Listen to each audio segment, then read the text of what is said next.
Howdy, welcome. Your saltwater guide with my good buddy Paul Hebert. We're live. We're right here with you guys. Thanks for joining us today. It's Deckhand Sports Friday. We're not messing around today. We don't have Elliot producing the show. It's just Paul and Dave winging it. Here we go. We've winged it before. We could do it again. It's good to see you, my friend. I miss you, man. Yeah, it's been a while. You know, yes, sir. Well, a lot's been happening. Yeah. So as we wait for a few people to jump on here, let's just we're going to talk about Deckhand Sports for a minute, gang. Deckhand Sports makes one of the highest it makes the highest quality kill bag in the industry, plus the backpack bags that we use to carry all our lobsters off the boat, and so many other great products. As we get a little bit deeper into the show today, we'll show you a real cool video about Deckhand Sports. We'll throw the QR code up on the screen. Dave Farron, the owner of Deckhand Sports, is constantly watching the shows on Friday. So if you got any questions for him, feel free to ask. And then the really cool thing we're going to do today is because it's Paul Hebert, and a lot of you love watching Paul on Wicked Tuna, and you relate to him because let's be honest, he's a passionate fisherman, just like most of you that watch my show every day. And he's kind of like my twin brother, gang. The same kind of energy, the same kind of humor. When we met 12 years ago at the Bart Hall show, we clicked like crazy, and we've been buddies ever since. So we're going to let you guys, if you want, you can ask questions. You throw them up on the screen. Paul and I will do our best to answer all your questions. You guys have watched Paul for a long, long time on Wicked Tuna. He is a real character, but that is not Paul. What you see on that screen, that is this man right here. There's no messing around. He's not playing a character. He is a character. And so if you guys have anything you want to ask Paul, this is your big opportunity, gang. You got him live right here with me, and I'll watch the screen. And if some cool questions come up, Paul will throw them up there and do the best to answer them. But, dude, what have you been doing? We haven't seen you. I just finished up. We had a December quota, and I just started taking everything off the boat. It's 27 degrees here. Oh. Yeah, 27 degrees. Incredible, huh? So yeah. I'm starting to winterize the boat. That's going to take probably 3 or 4 days of doing that. We did good. We caught one every day the first week, and we did really well. So the weather's starting to turn for us now. 30, 35 knots every day. All the sharks have moved in, the poor beagle sharks. Okay. They moved in like crazy, and they start destroying you, you know. Those things follow the cold water or what? Huh? Oh, yeah. They love the cold water. Okay. Yep. They love the cold water. And what's a poor beagle look like? Does it look like a mako shark? What do they look like? They are very similar, more like a great white. Okay. If you Google poor beagle, they look just like a great white. Okay. This can be. So they're taking all your baits as soon as you get them out. When they take your line, usually you can cut back a little bit, but these things roll in your leader. So 25 feet every time. Your hook, your crimps, your swivels, they just destroy everything. It's $50 every time you catch one. Oh, no. There was a couple guys out there that caught 20 a day. Oh my God, do that math. That's why I said, you know what, to my mate Frank, I was like, you know what, we did really, really good. Let's just stop while we're way ahead. This is the best I've done in December. Okay. Yeah. That's good. That's good. Because it's only what, the 6th of December? So under an oversized limits, yes, we do. They have to be 73 for us to sell the fish for a commercial fishing day, and under 73 to keep recreational.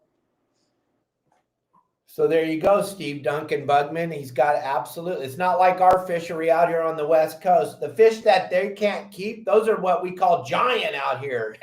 We got to give them back. They're small. Yeah.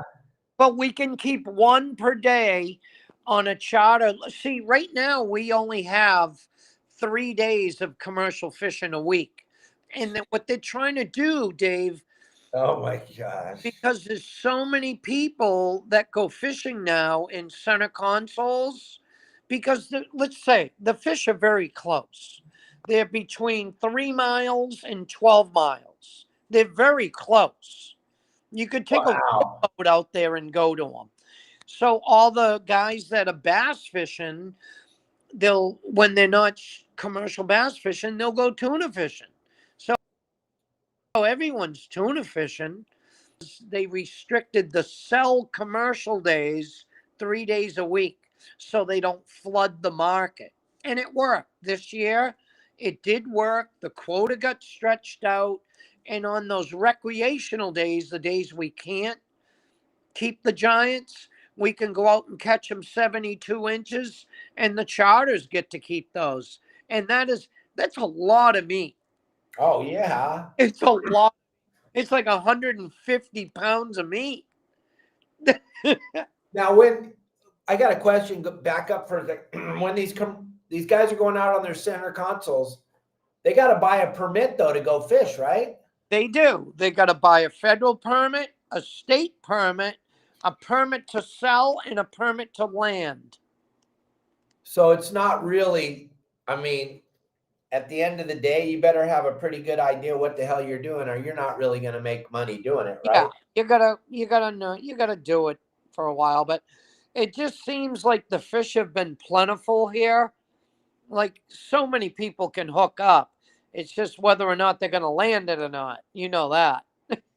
Right, right. But I wanted to clarify that with everybody that's watching the show to understand. You just can't go take your trailerable boat and drive across the United States and launch it over there where Paul's at and go out there and catch a bluefin and pay for your trip across the United States. No, it does. It's not like that anymore. It's not like years ago when I was a kid, the prices were through the roof. You used to be able to catch a half a dozen fish and get through the winter.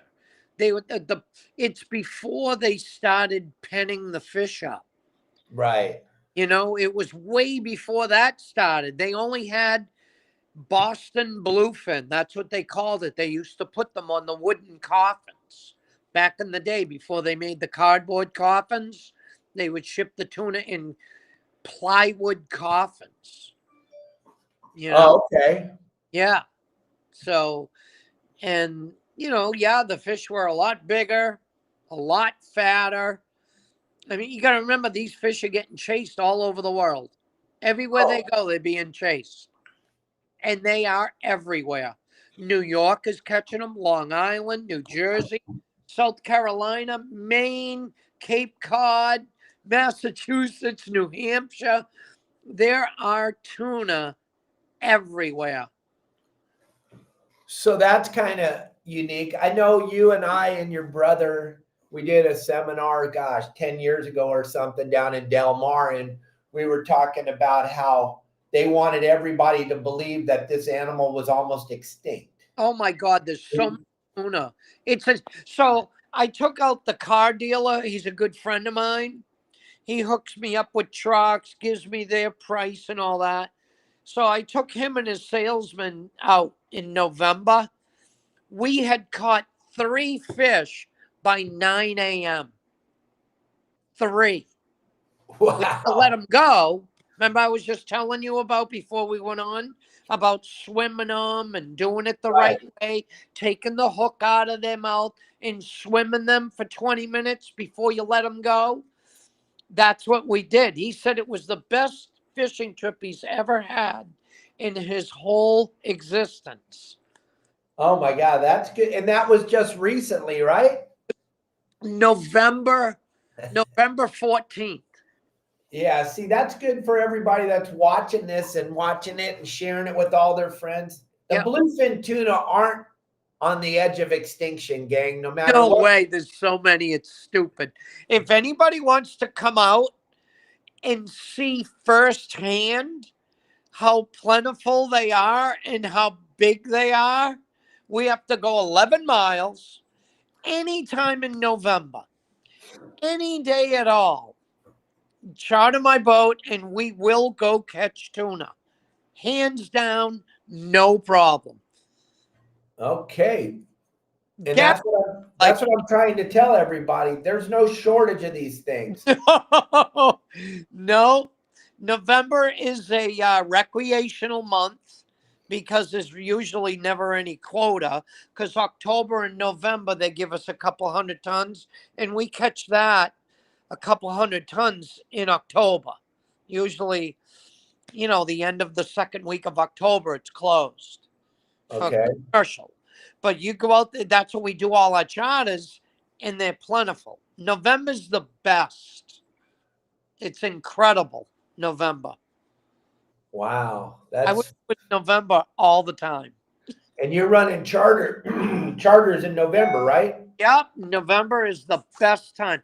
October and November is the best time to go on charters. Now, if you want beautiful, hot, sunny, 95-degree day, you go in August and September. But if you want to go out there and you want to like go with a few of your buddies and get down to it and put all your hunting gear on and let's go catch some tuna, come on. Yeah, baby, bring it. And you guys can charter Paul's boat and go fish with them. And I think you got a great idea, Matt Ryan. He just put this post up I think that's a great idea. I think we should grab a couple of guys and do a trip and go fish with Paul on his boat. Me and a couple of my members and Paul and go fishing. I think you guys would get a kick out of that. I'm not reeling in the fish. Fun, Dave. It's like when you hook on to one of these big ones. No, thank you. Absolutely, it's awesome. It's like hooking up to the back of the boat, right? It's unbelievable. Well, I want to tell you, I learned a ton from you guys watching what you do with keeping the boat in gear once you hook that fish and doing the not letting the fish. I mean, we square up with the fish. We try to square up and keep them at the back of the boat at all times. Yeah, it taught me a ton about it because you and I were hanging out before we had this fish show up in 2015 here. We didn't have it in Southern California, but because of you and your brother and being so kind to let me into the inner circle, when this stuff finally showed up, I was like, I started to put the puzzle together, and we had some phenomenal trips on the yacht that I was running. I mean, we put together some awesome days because we learned how to fight the fish from you and your brother because you guys were so cool to let me in. Yeah, it was very, very cool. I was very, very happy to be a part of your family. I felt like part of the family for sure. And then when we were putting those fish on the boat, it was incredible. Yeah. And then you got to come out here and start fishing in the very beginning of the Rollo kids. Yeah. You were like the guy. I know Dave Marciano and Nancy and then one other captain do it now, but you were the beginning. You guys started it. They didn't know. You know how all that started? Mike Battistoni from Maui Jim. We were walking around the Fred Hall show, and every booth had donate to the Friends of Rollo. And I went back to the booth there. I was with Steve Pennard and Maui Jim. I was like, what the hell is a Rollo?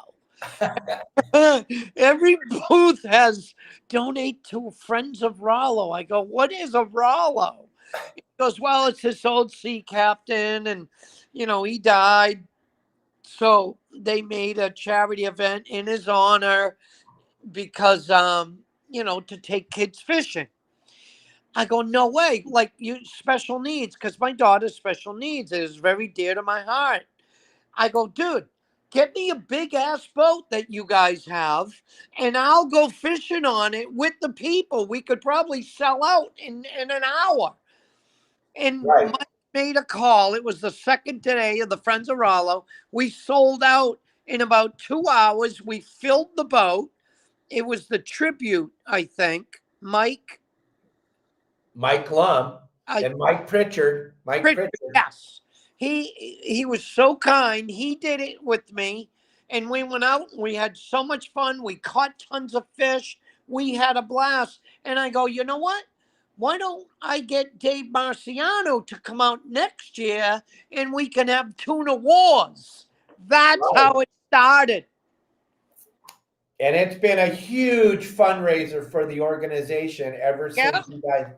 Yeah, it's a big deal. Yeah. And it's nice because all those guys, they do wonderful things for the kids and everyone puts in their time. And I know it's a lot and it's hard to organize and all that, but it doesn't have to be hard. It really doesn't have to be hard. No. You know, it really doesn't. Right. The small stuff bother them. Not enough time in this world to let the little stuff bother you anymore. Oh, absolutely. It's You know, crazy. time, Dave, you know? Yep. Did you see this question from Zach? No, I can't read it. It's on Okay, we're seeing bluefin starting to gain size annually on the Pacific Coast the last 5 years. Did you ever see a similar thing on the East Coast? Or generally stayed the same, consistent? Well, one year we'll see a bunch of, we get big waves of them because our fish, they come from all over the world because our ocean is open to Georgia's Bank, Canada. I mean, it's open to all those oceans, and these fish swim across to get to us. They come from Carolina. They come from on the backside of Cape Cod. These fish come from all over Maine. Like we get waves and waves and bodies of new bodies of fish all the Okay. time. So Yeah. it's constantly changing. On, You don't have what we have here where they started out as no, 20 pounders and then Dave, one year we'll have all 300, 500 pounders. And then last year, the year before this year we just went by, we had all 800 pounders were here. We caught the quota and it was so quick. It was the quickest we'd ever caught the quota. that is absolutely amazing. So let's go back up a little bit to where we first started. And you said you already done fishing for December. They opened it up. It's only the 6th. They How opened many fish were you allowed to catch? one a day. One a day. They give us 30 tons and they had some extra quota in the reserve. So they opened up December 1st with like 73 tons. And we didn't even get close to catching it because it's so damn cold out. In the next 4 days, it's going to blow 40 miles an hour. So No, nobody's fishing for the quota. no way. No Jeez. way. They should have gave that. They'll end up giving that to Carolina. They'll catch it. Oh, great. North Wonderful. Carolina. Oh my gosh. Yeah. That's insane. Hey, I want you to look at this video because we're going to go down the rabbit hole of the wind turbines for a minute here. But look at this video real quick. I don't know if you saw this last time you were on the show, but this is my buddy Dave who makes these deckhands.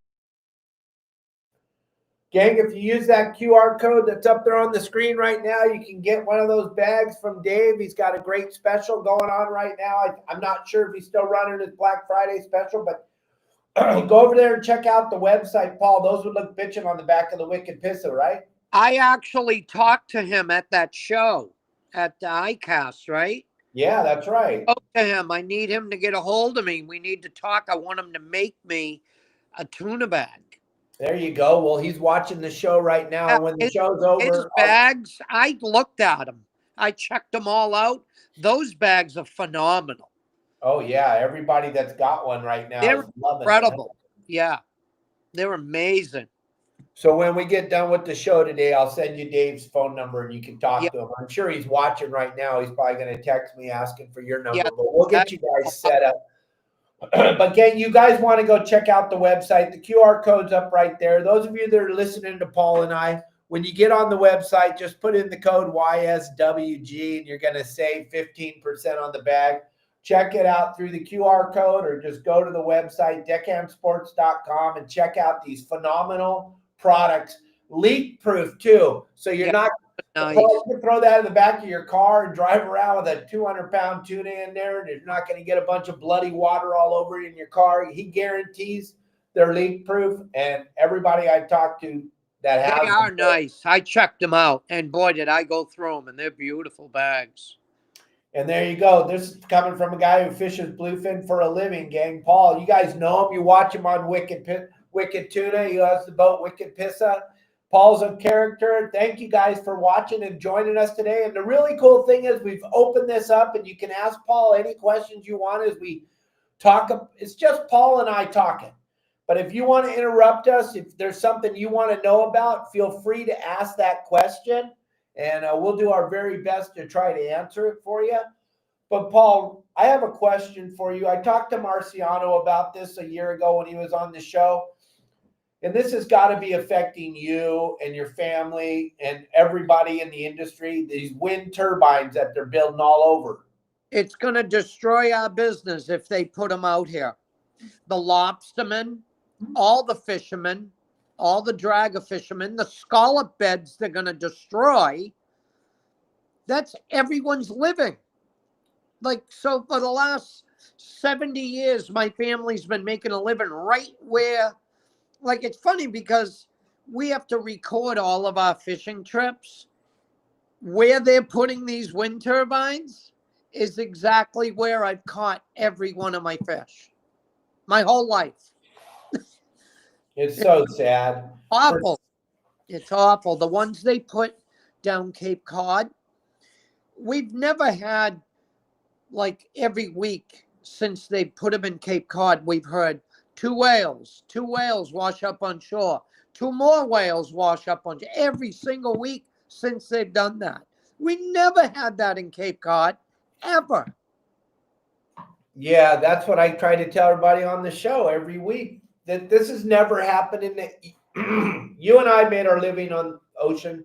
Yeah. We've never seen whales washing up. If you Never. saw a whale, it was one and it was in our lifetime.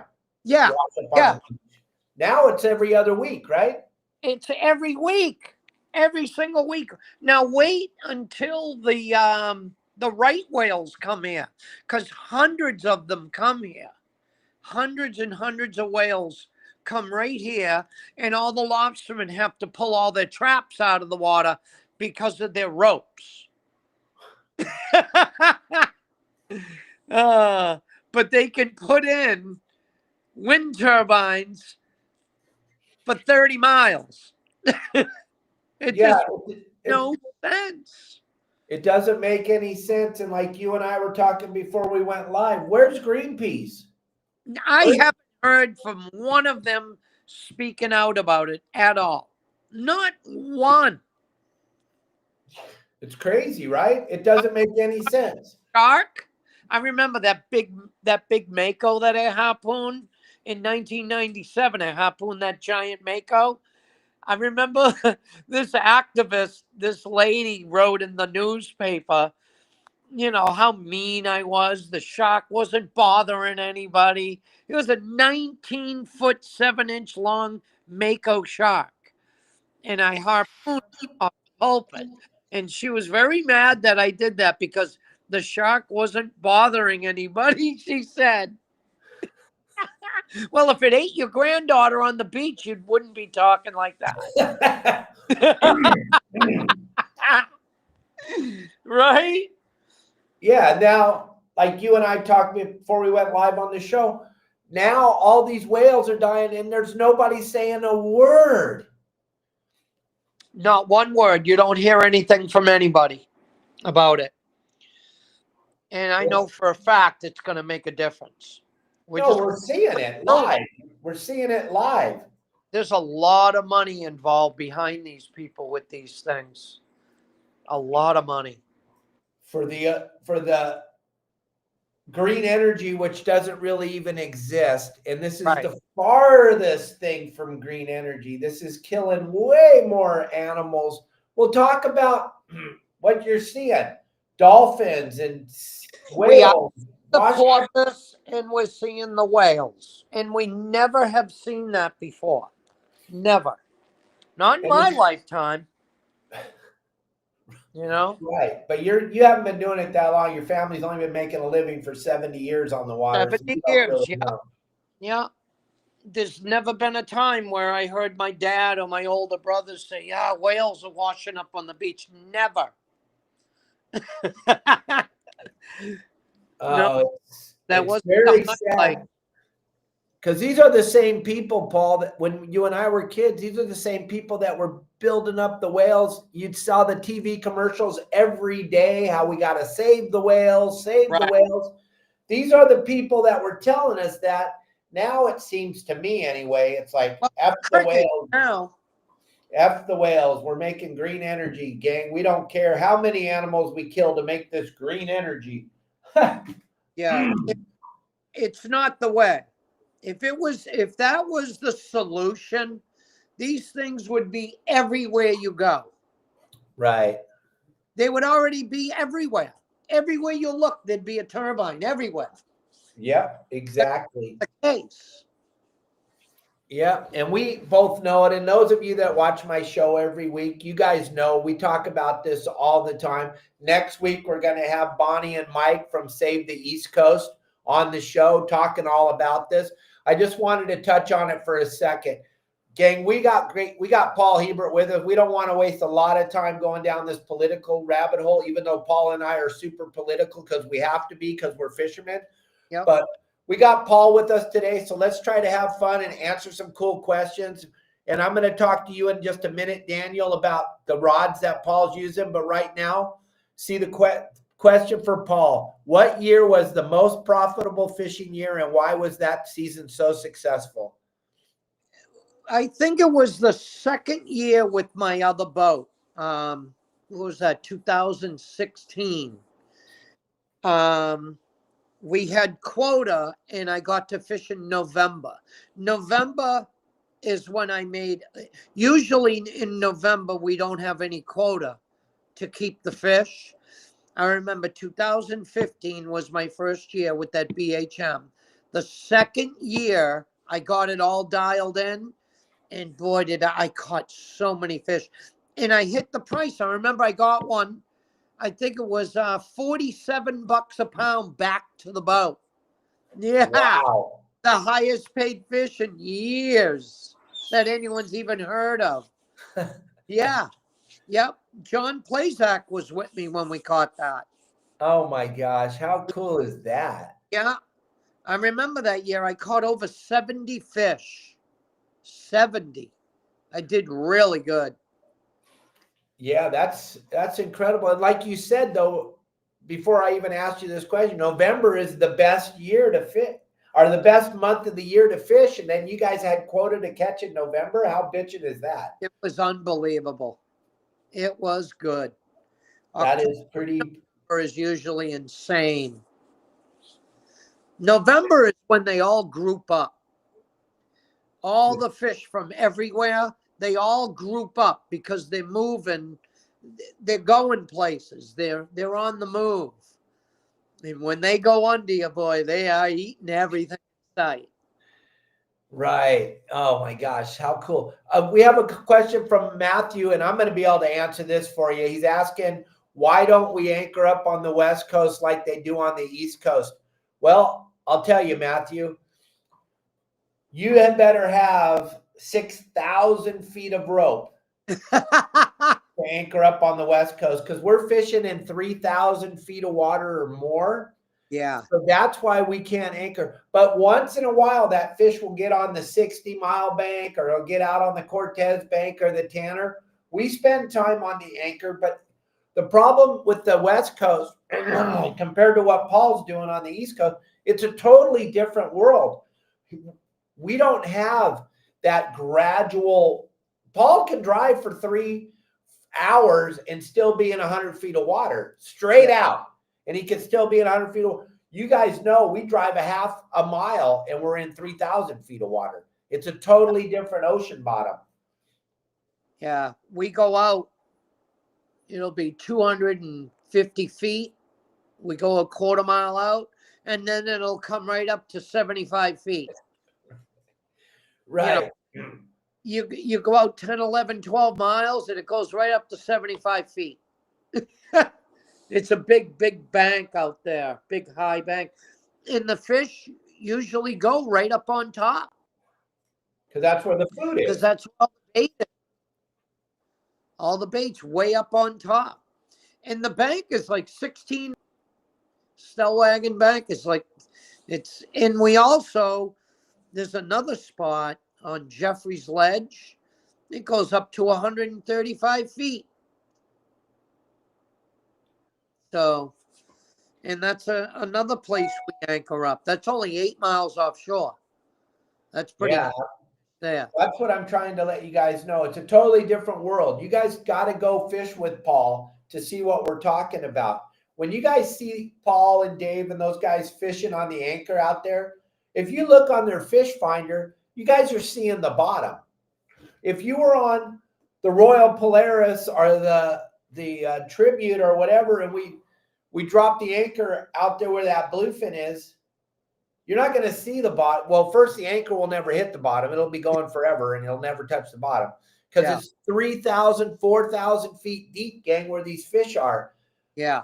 You're not going to even be able to look at the bottom. So it's a totally different world. Another thing, and you're here with me now, and we're going to kind of expose some stuff. When you guys are on this show, and I know it's all part of the deal, we're marking. This is Paul's favorite. We're marking. Yeah, but he didn't hook that fish when he was marking it. They might have hooked the fish 3 hours later, gang. You got to relax. Like Paul said, relax. Just because you saw a fish swim under the boat, you guys are watching Wicked Tuna. How many hours of film do they film to make a 45-minute TV show? Well, to make the whole series, it takes 30,000 hours. Yeah. Right.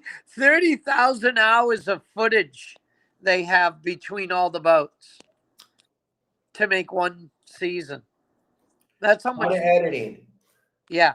They're way better at it now than they were in the beginning, because I remember Lasley and I were watching it one day and we're like, Paul just hooked that fish on an Avid reel. Now he's fighting it on a Penn reel, and he landed it on a Macaira. And you look over his shoulder, his right shoulder, and it's grease flat. And then you look over his left shoulder, it's Victory at Sea Whitecaps, and Lasley goes, yeah, it's a big boat. Yeah, that's called editing. Right. Yeah, they're way better at it now, but in the beginning it was pretty crazy. Well, yeah. A lot of people today on the West Coast are driving around with that alarm on. Beep, beep, beep, beep, oh, beep, God. Beep. And it doesn't work, gang. It doesn't. That's for TV. Yeah. Right, Paul? Usually it's bait that went under the boat, not tuna. When a spool of bait goes under the boat, it's the fish alarm. Right. Yeah.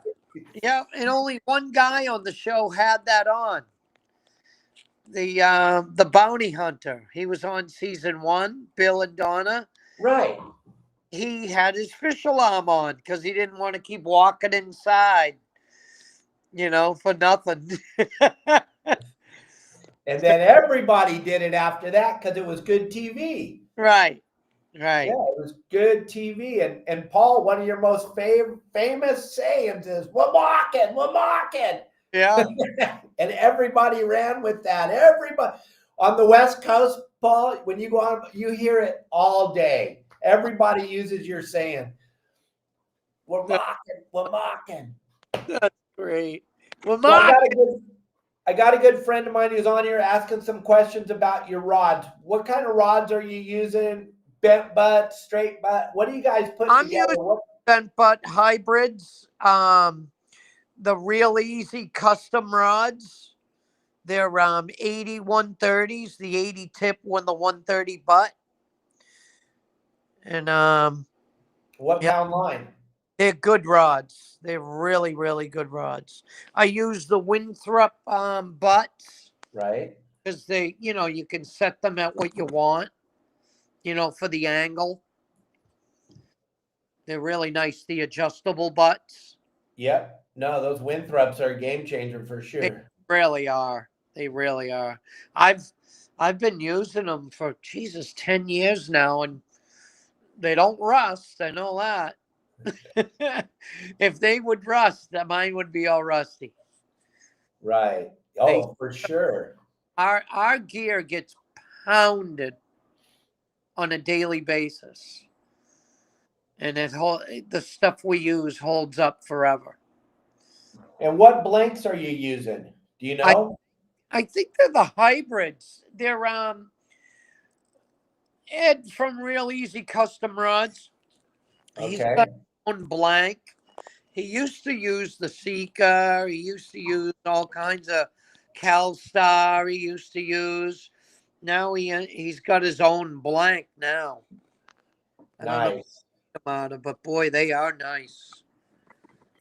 All right. And then we had another question from Curtis. Hey, Paul, you say the tuna come from all over the Atlantic Ocean and group up in your area. Do you think they are migrating to your area because they are, I don't know the rest of that. I can't see the rest of it. Spawning. Spawning, yeah. They are spawning out here. So last year in December, when John Plazak was here, the scientist was in the tuna shack, and she wanted us to save the gonads. The year before, we were catching the tuna fish in December, and they actually had spawn in the gonads. So they're spawning here. Somewhere here, they're spawning. So years ago, we thought they just spawned out near the Gulf. No, Right. they Carolina, they spawn off of New Jersey. Now they think they spawn out here. Okay. Well, You know? well, that goes against everything that we've been taught because remember, they're almost Yeah, extinct. yeah. So they think they spawn here as well. So, and I believe they do. I've seen them come here for 2 months and then be gone. A different body of fish. They would never come in. They would always stay offshore. They were I think they came here to spawn and then they took off. Right. Yeah. Well, Yeah. you and I spend so much time looking at fish when we're driving around. You see those fish when they're twitching up against each other. Yeah. They're not rubbing up against each other because they got an itch. They're rubbing up against each other because they're making a baby. Yeah. They're spawning. So when you hear the biologists and everybody tell us, oh, they don't spawn here, baloney. They do Tuna. too. So tuna eat and they spawn. That's all they do. They swim, they eat, and they spawn. Kind of like us. I use that one up on stage all the time. I go, the best time to catch a fish is when he's spawning because you know how it is when you're spawning, you lose all control of everything. Only thing that matters is spawning. Unless you hook up. Yeah, then get out of the way. Yeah. But it's all going to be done in about 2 seconds, and then we're going to eat and take a nap. Yeah. Devin Cruz wants to know, what's your best imitation of how Californians talk? Say again? What's your best imitation about how the Californians talk when you go back home and you're talking about how we talk on the West Coast? I don't know. I don't see a difference. Okay. Because I'm friends with everybody there. I don't see any difference. Yeah, I gotcha. Thank you. I just thought that was a funny question. I just saw it come up. I don't know, Devin. Let's see what he's got. Let's see what he's talking about. We got any other good questions, gang? I I got some good questions, Paul. When you guys are out there driving around on Stellwagen Bank or one of those banks, and we only got to see, the show when they got the fish under the boat and everything, but you guys are driving around. Does anybody have a sonar? Nobody has sonar. You know what? A couple of the guys that do have them, they're mackerel fishing. They're looking for the mackerel. There's like 3 or 4 boats now that go just for mackerel. Okay. Because that's a new thing now, is mackerel fishing.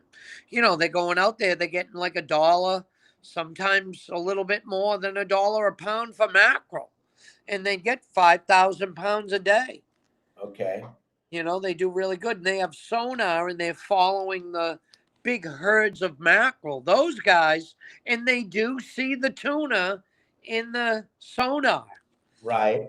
Yeah. No, we have just the regular color machine. When we go out there and we mark a lot of bait, we know where to anchor because it's just like a repetitious thing. If the bait's there, the tuna are going to come by. Okay. That's a question I got for you too. No one talks about it on the show, but how important to let everybody know is that current? The current, when we go and anchor up, we wait for the tide change. So when that tide changes, everything shows up. Bait shows up. It's usually the incoming or the outcoming. Sometimes it's, very rarely do you get fish coming on both tides. Usually on the outgoing or the incoming. All right. Last week it was on the outgoing. And in the summer it was on the incoming tide. So it changes all the time, And when Paul's talking about tide, gang, it's the same thing out here on the West Coast with our current. We're not very influenced by tide like they are there because their water is so shallow. Like Paul was saying, he can go from 170 feet to 70 feet in a half a mile. Yeah. So when the tide moves, that water moves tremendously. It's just like current here on the West Coast. So I just wanted you all to understand, when it's slack, you're not getting bit, right? No. Nothing happens in a slack tide because there's no movement. The fish aren't feeding. Everybody's kind of just lackadaisically cruising around. And then when that tide starts, everybody stands up a little straighter. Yeah. We're going to go feed a little bit more. Yeah. Everything moves better. Even the haddock. When we're haddock fishing in the spring and it's slack tide, nothing bites. We tell all the clients that chartered the boat, go have lunch. Got to wait for that tide to pick up because it takes the scent, the tide. Right. That tide starts running, the fish start moving. That's the same thing out here on the West Coast as far as the current goes, gang. Yep. We're just telling the same story. Hey, our good friend Arnie, and I know you know Arnie. He's goes to all the shows, and he's all over the place. He wanted to know, how's your daughter doing, Paul? Really good. She's doing very good. And then, are you thinking about maybe coming out in June for the Tuna Wars? He wanted to know. I'm gonna try. Paul, we lost you. Yeah, there you are. You're back. Yeah, I'm definitely gonna try. Okay. But yeah, I got kind of sidetracked with my daughter, so I've been getting her at that time of month, so it's been hard for me. Family's the most important thing. Yeah. But you got that thing, like we said, Arnie, you weren't on here earlier. Paul and I were talking about Mike Lum and how he got that all started with Paul. Paul was walking around the show and he kept seeing donate to Rollo's kids. And Paul asked, what the hell is a Rollo? Right. And then he got involved and he helped out tremendously. And he made that what it is. And now Dave Marciano and Nancy have taken it over since you left, but I know you'll be back as soon as you can. Another guy, absolutely. Another guy, Tim Ogilvy, good friend of the show, good friend of mine. He wants to know, what's your go-to connection knot? What's the knot? Yeah. Well, what we use, we crimp. We don't even use knots. Because our leaders are so big, we use crimps. Our gear, like From our leaders, we use 180-pound test. Okay. Yeah, that's some pretty big stuff. We're not tying that. No, we use crimps because our gear has to be big. You know, look at the size of the fish we catch, you know? So. And then another one of our people want to know, Paul, what is the biggest fish you've caught in your career? Oh, you ready for this one? Yeah, we are. 1287. 1,287 pounds. Holy. That's the biggest one that I've caught. Wow. What's the record out there? I think it's like almost 1,500.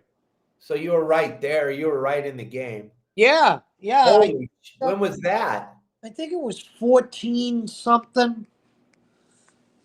1490 or something like that. Holy mackerel.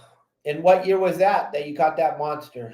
I caught that, wow, God, I think it was back in the 90s. We were hand lining.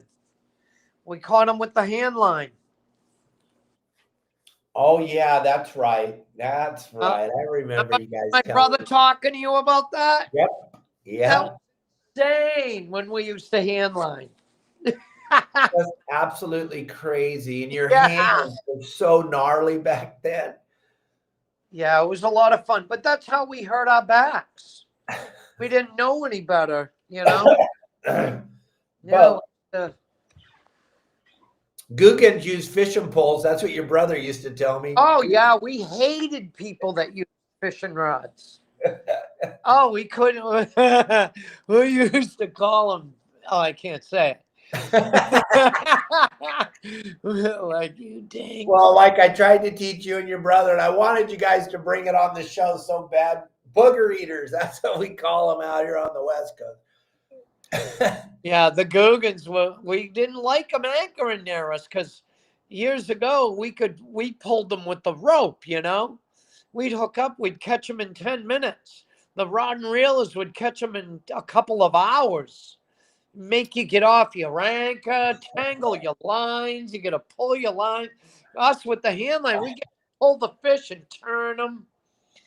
We were like 700-pound test cable.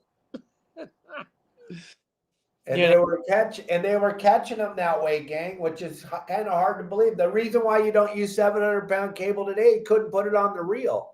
No, and actually they've wised up to us too. You could do it offshore. You can definitely catch these fish with cable offshore, and you know, you could go out to Nova Scotia and probably catch them like that. Yeah. You know, one of our members keeps asking this question. I know the answer, but he keeps asking, do you have any halibut out there? No, they got floundered, but they don't have halibut, right? Yeah, once in a while we get halibut here in the spring. We do get halibut in the spring for sure. How big are they? They're probably 100 pounds. Oh, shoot. Yeah, we get 100-pound halibut here. Not our California 20-pounders. No, we get big ones. The real ones. Yeah. There you go. So maybe Brett can come out there and go diving with you. He loves to spear big halibut. When we do haddock charters, that's when you're most apt to get one. And nice. There you go, Brent. So you got to go fishing with Paulie. Gang, we'll flash up Paul's charter boat business in a little bit here. We're trying to get to all your comments. Paul, can you go over a couple minutes if we have to? I could do whatever you want. There you go. I love that about you. Yeah. What is somebody just asked, if you had your bait tank full of all different kinds of bait, what is the bait Paul's going to grab to put on his hook to catch a bluefin? I would grab a huge mackerel or a big herring. Like the greenback mackerel we have here on the West Coast. Same big, fish, right? Oh, nice, big, like the size of your arm. There you go. When you're trying to catch 1,000-pounder, they can eat that no problem. Oh, right? no, like nothing. They can eat a 20-pound codfish like it's nothing. Yeah. Do you use codfish for bait? We used to.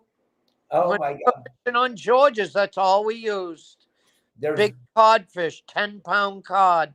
But you're not allowed to anymore, or what? No, we just don't have to go out there anymore because they're right on the beach now. Okay, all These right, tuna fish are not far offshore. It doesn't take us very long to get there. An hour, maybe. all right, okay. Yeah, we're not Another- driving much. We're fishing. We're mostly fish now. Now, you guys don't have a sea lion problem on the East Coast like we have here. No, we absolutely do not. I remember those when we would go get the bait on the boats. They were everywhere. Yeah, you guys couldn't even fish if you had the sea lions that we have here where you're at. You would make your fishery unfishable. Yeah, because they're too close, right? No, because they'll eat every bait. If you guys were sitting on the anchor dropping baits out, they would just eat every single bait. Yeah, they wouldn't be around too long. We would put up with it. We wouldn't. Yeah, well, that's good to know because, We just wouldn't put up with it.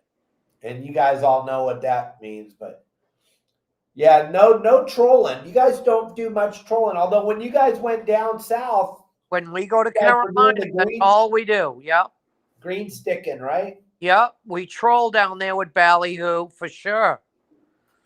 Yep. We do it because the water is deep and you cannot anchor. That's why Right. you have to troll. And they bite down there on the troll. Just Yeah, like we saw it. Valley. We saw it. Yep. Gang, if you're wondering what's going on with the TV show, we're going to talk about that for a few minutes right now. So, Paul, just so that everybody knows, I know you and I talked about it a little bit at iCast. You don't Yep. know who watches our podcast. You have no idea. Maybe there's someone out there that has opportunity to put this thing streaming. Talk about what you guys have got going on with the TV show. So National Geographic is owned by Disney. And Disney did give National Geographic. Disney's in a tough spot. Okay. All of Hollywood is in a tough spot. So the way people watch television is a lot different now. It's totally different.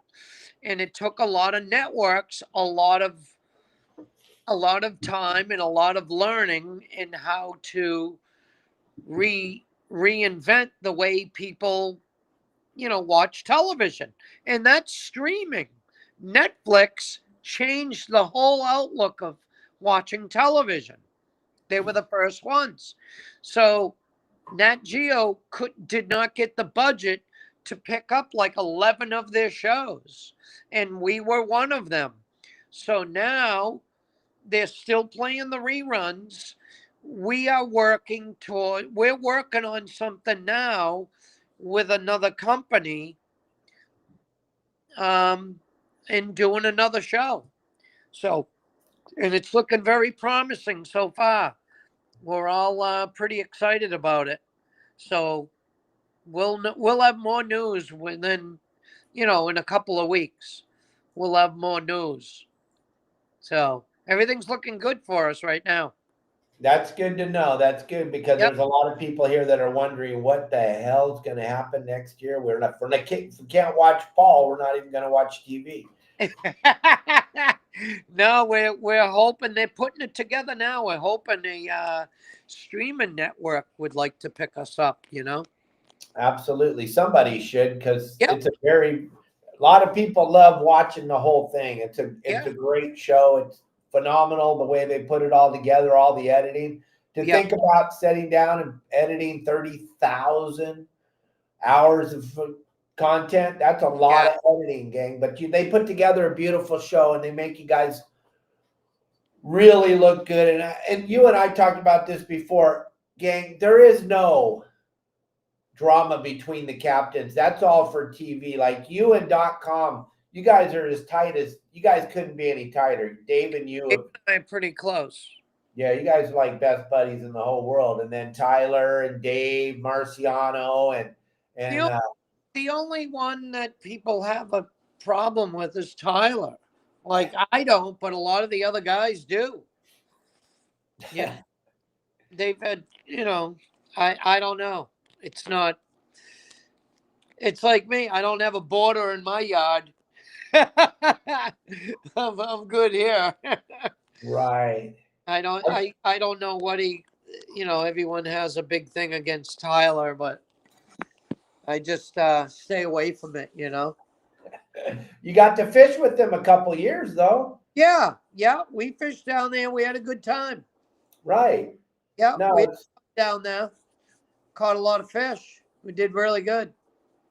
and then the drama they build up for tuna.com is pretty funny, isn't it? It's pretty funny because the guy's probably one of the nicest human beings you'll ever meet in your life. Great guy.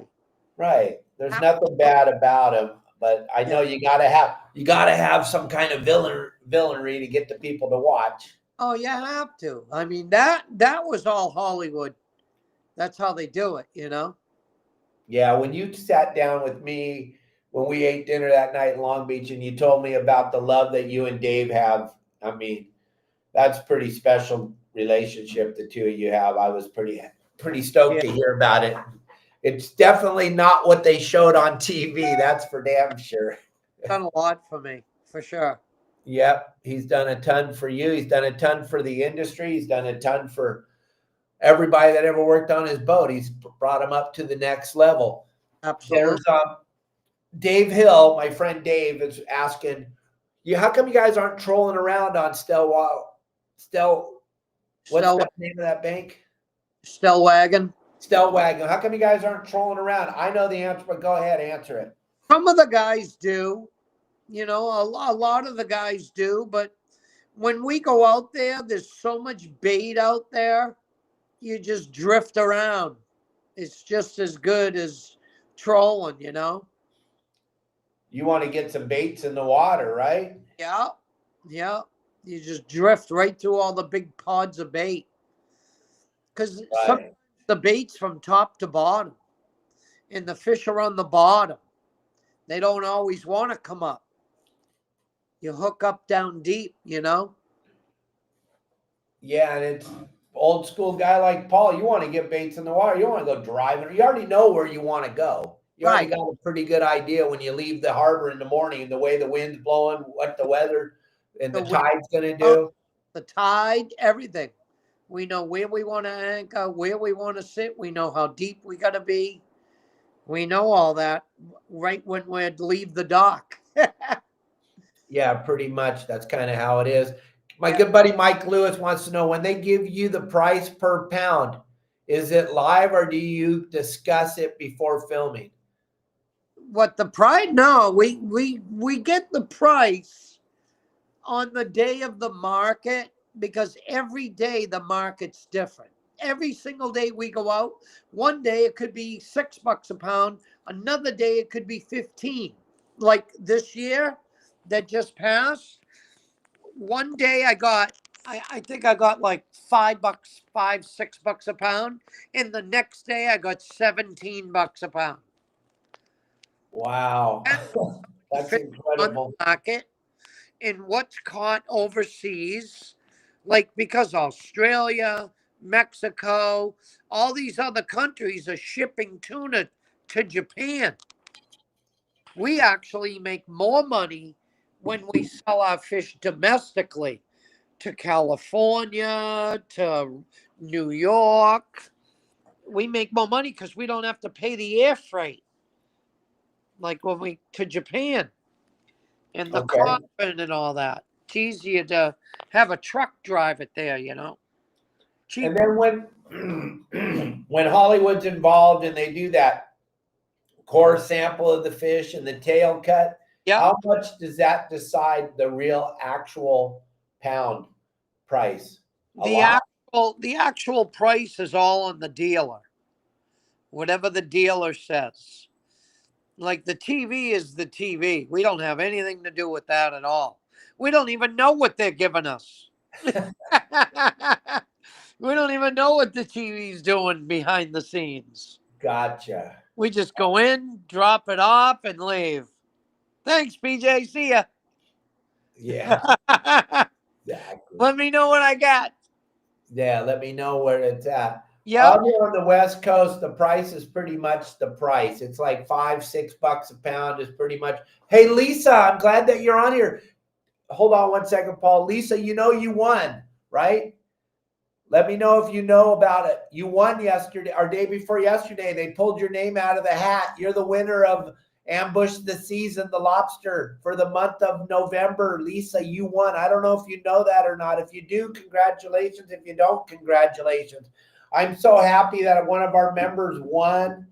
That is so cool. Lisa, I haven't seen you for 2 days on the show, so I wanted to tell you, but I'm sure you already know. But you won Ambush the Season. The only bad part is you didn't have my shirt on, so you don't get the extra $500. But you could have, but you won. Woo, Lisa. Yeah, good job, young lady. Congratulations.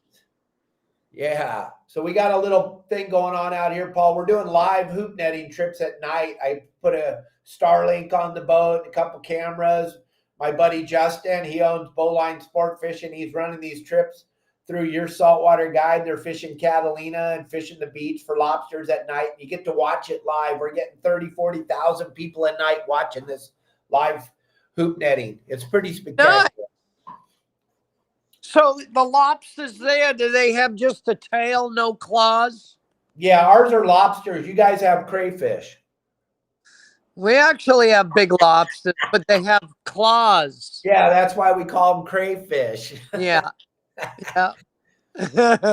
Yeah. Yeah, our lobsters don't have claws. All the energy goes into the tail. Our tails are much bigger than yours. Yeah. But yeah, and then my wife Down there, what? are they plentiful?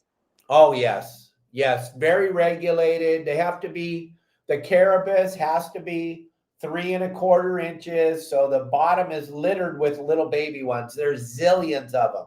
Wow. And, you know, last year on our live show, we had 2,165 legal lobsters up to 13 pounds.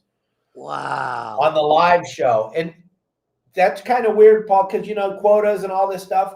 Well, if you go out fishing with us hoop netting, and we have the greatest hoop netting trip of our lives, you and I, we can only have 7 apiece. We can only have 14 total. That's it. That's the law. So, yeah, the fishery's phenomenal out here. Now, the commercial guys, because they're very united, not like sport fishermen, and you're a commercial guy, you know, you guys will never argue in public. Where us sport fishermen, we're so stupid. We will argue in front of everybody on the internet and allow them to take everything from us. We'll just give it to them. They're like, here, take it. Oh, I can't catch a lobster because I'm eating my boogers all day. So go ahead and take them. But the commercial guys, they can have as many lobsters as they want tonight. It's it's ridiculous to think that there's not enough lobsters. There's so many lobsters. It's absolutely ridiculous. And then I know you know my wife, Kelly. She's got the biggest lobster ever caught in California. Really? 18¾ pounds. Wow. How tough was the meat? She didn't. She gave it to the aquarium in Long Beach. Oh, wow. Which helped us out tremendously. You know me. I'd have killed that sucker. Right. But she was like, no, I want to give it to the aquarium. And then boom, that allowed us to have free publicity. No one had ever even heard of going sport fishing for lobsters until she gave that lobster to the aquarium. And then we were on every news channel, on Bloody Decks, everywhere. And then we built in 2006, we built a brand new industry on the West Coast. No one had ever done it before. We were the first ones to ever do it. Take people hoop netting. You buy a ticket to go out and catch lobsters as a sport. Kind of incredible. Yeah. Yep. John Milton says, hi, Wicked Pissa. Did I lose you? No, I'm right there. Okay. All right. It's getting awfully dark there. What time is it? Yeah. It's 4 o'clock, right? Oh, yeah. It's 4 o'clock now and it's almost blackout. Crazy. I swear to God. It's 20 degrees. This is my tree. It's 20 degrees out. And it's dark almost. So, gang, if you want to go fishing with Paul, he's winterizing his boat right now. There's his website, Wicked Pissa Fishing. You can go fish with Paul. You can charter his boat. You can go fishing. I leave that up for a couple minutes. Paul, talk about going charter boat fishing with you. How bitchin' is that? Right now, we're running special. We're giving everyone, like, for the month of December, because it's a holiday, we're giving people 10% off if they book a charter in December. So, and they can bring up to 6 people on the boat. All you need is your sunglasses and food. That's it.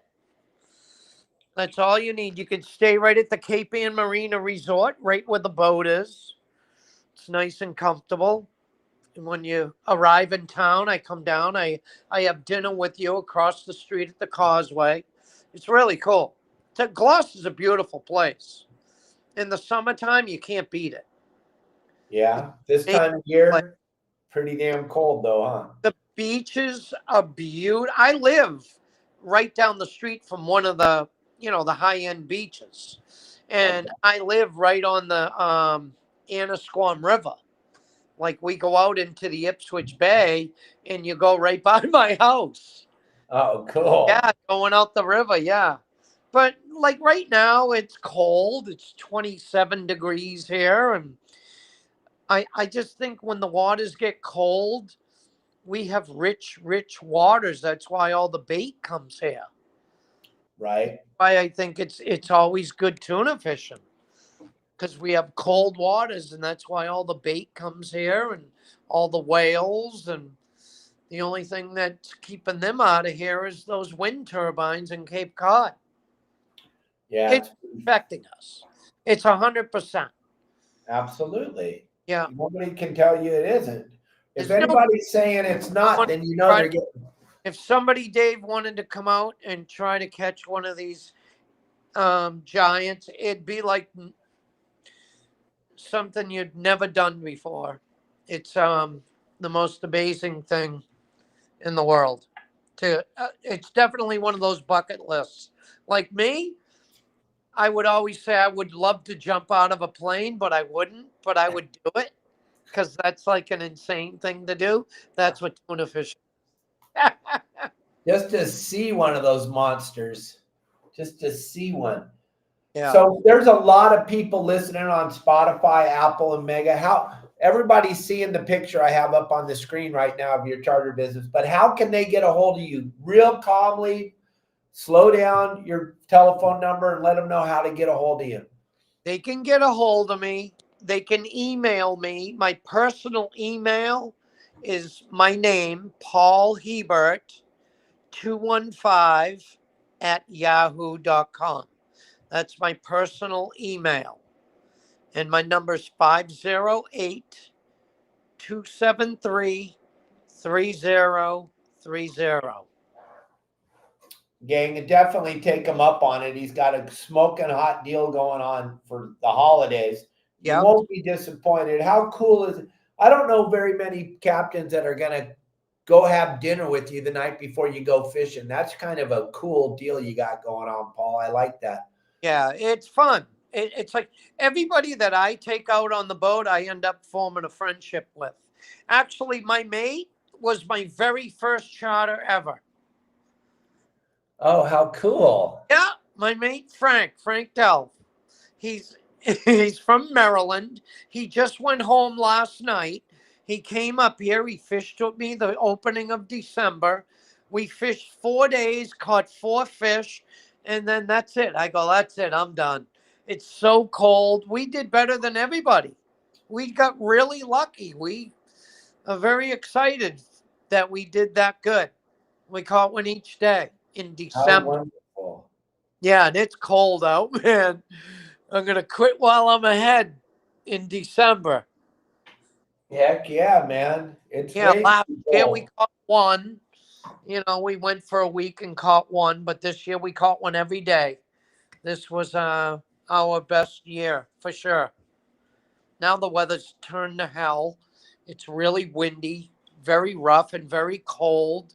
There's a lot of sharks here, so it's really not worth it. So now I'm going to winterize the boat, take it out of the water, hang out with my daughter, and take my girlfriend on a vacation on a cruise out of Fort Lauderdale and enjoy myself. Maybe you'll see me down in Cabo. I hope so, buddy, because we're waiting for you. Yeah, me too. Girl's super excited to show your girlfriend all about all the cool places down here.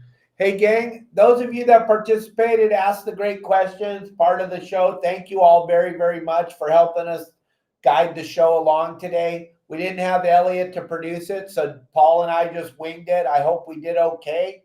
I hope we were entertaining for all of you. Do me a favor, hit the like button, the share button, the subscribe button, and then Paul, what are your social media channels they can all go follow you on so they can stay adept with what's going on with Wicked Pissa? You can go to Pissa Tuna Paul on Instagram, and then it's regular Paul Hebert on social media, on Facebook. Facebook. Yeah. And you got a YouTube channel? I do. It's not put up yet, I don't think. I got my girlfriend's nephew is doing that for me. Okay. Well, when it gets up, we'll be posting all about it, gang, on our social media platform. Yeah.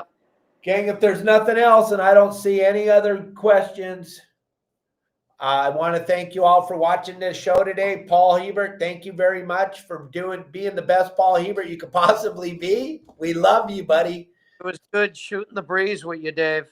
Always, always, always, Paul. And thank you for always answering my phone calls. I really appreciate it. Absolutely, of course. Of course. It's pretty cool. People go, do you know that Paul guy? I go, yeah, let me call him right now. Watch. Hello. And then when we were at iCast and I was doing all those interviews and I could hear you, I was over on the other side of the world and I could hear you. And I'm like, I got to get back to the booth. Paul's in the booth. He's looking for me. So thank you all very, very much for watching the show. Deckhand Sports, Dave, thank you very much. I'm going to give Paul your personal Yes, phone number. definitely. And, His bags are insane, man. Absolutely insane. Yep. And if Paul Hebert's saying that, a commercial fisherman for as long as he has, there's got to be something about these bags. There's the QR code one last time, gang. Grab that after the show. Go check out all the great products they have over there. Put in the code YSWG and the number 15 to save 15% off all products at Deckhand Sports.